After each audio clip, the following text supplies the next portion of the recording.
Olá, seja muito bem-vindo. Esse é o nosso vídeo sobre alienação fiduciária.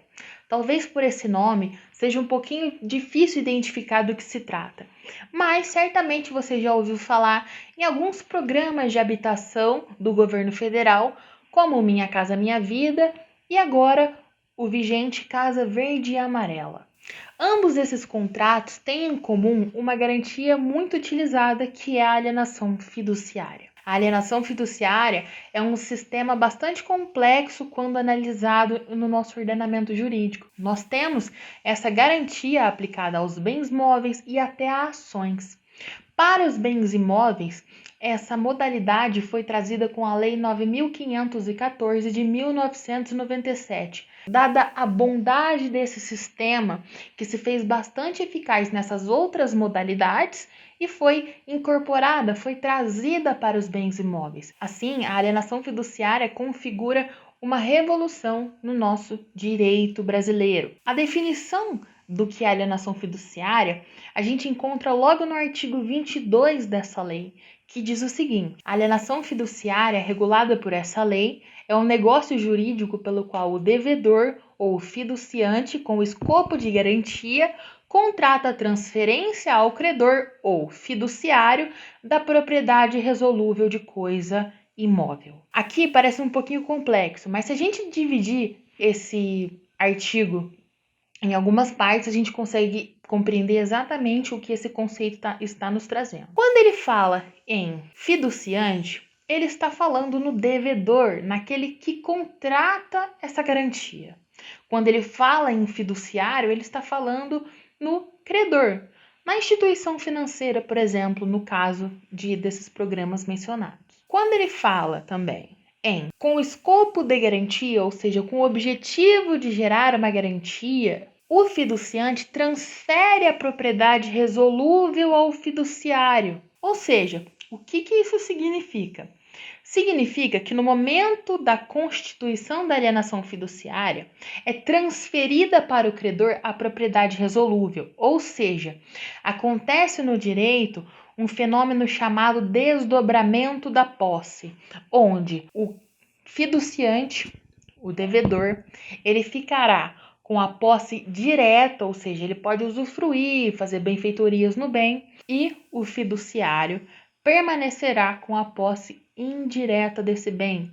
Haverá domínio sobre ele. A propriedade, então, é chamada de propriedade resolúvel justamente porque ela depende da resolução de uma situação para ser transferida, ou seja, a propriedade ela fica pendente de uma resolução de uma situação, de uma obrigação.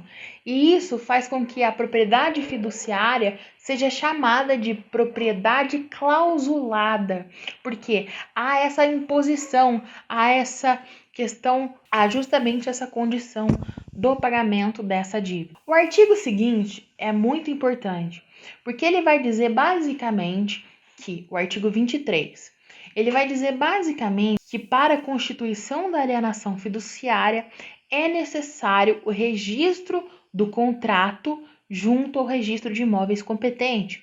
Isso quer dizer o quê? Até o momento que você vai ao banco, ao correspondente, assina o contrato, é de suma importância que você faça o registro dele, para que os efeitos jurídicos sejam constituídos na matrícula daquele imóvel, para que os efeitos jurídicos do desdobramento da posse sejam efetivamente constituídos, comecem a existir no plano dos direitos reais. Até que essa dívida seja paga, esse fiduciante pode usufruir desse bem, fazer benfeitorias, habitar, mas esse credor estará figurando na matrícula. Quando pensamos na matrícula de um imóvel que foi dado em garantia de alienação fiduciária e adquirido nesse sistema, o que nós vemos quando observamos os atos consecutivos, ou seja, um após o outro, em um primeiro ato de registro nós temos a compra e venda. Joaquim comprou o imóvel de João.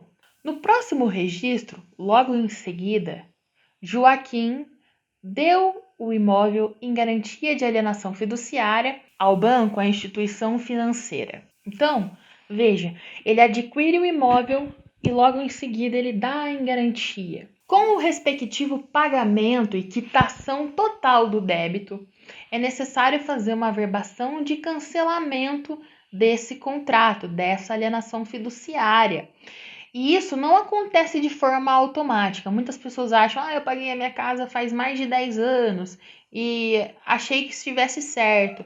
Essa comunicação não acontece entre o banco e o registro imobiliário. Quem precisa ter a ação de buscar esse termo de quitação no banco em um primeiro momento, de que foram pagas as parcelas e de que a dívida está extinta, é do fiduciante, que pega este termo e leva até o cartório para que esse cancelamento seja feito. Ou seja, a quitação não acontece de maneira automática logo após o pagamento da última parcela.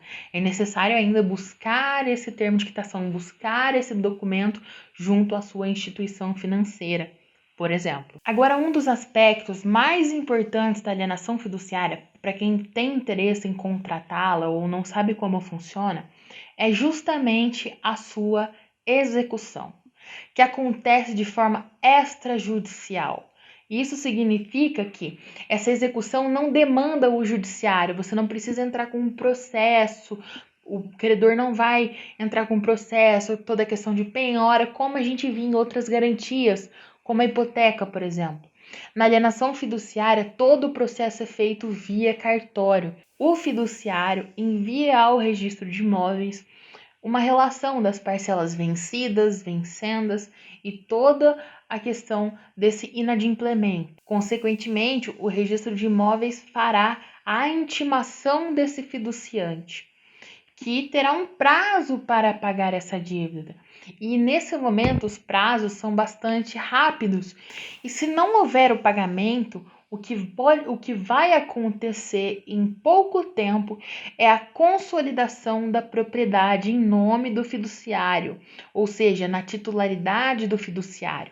Essa propriedade será consolidada, porque eu não tive o cumprimento daquela obrigação, eu não tive o pagamento, então, dentro dos direitos desse credor, dentro da modalidade dessa garantia, essa propriedade é consolidada em favor do credor.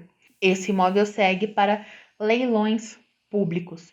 Ou seja, para quem vai contratar uma alienação fiduciária, é muito importante estar atento a esses pontos muito delicados desse tipo de contrato. Então, eu vou deixar aqui na descrição para vocês a Lei 9.514 e a lei que regulamenta alguns desses programas, como o Casa Verde e Amarelo. Eu espero ter ajudado e se você gostou, apoie esse tipo de conteúdo, envie para alguém que esteja interessado em contratar esse tipo de garantia e comente aqui se você quer ver mais algum outro tema. Muito obrigada e até a próxima.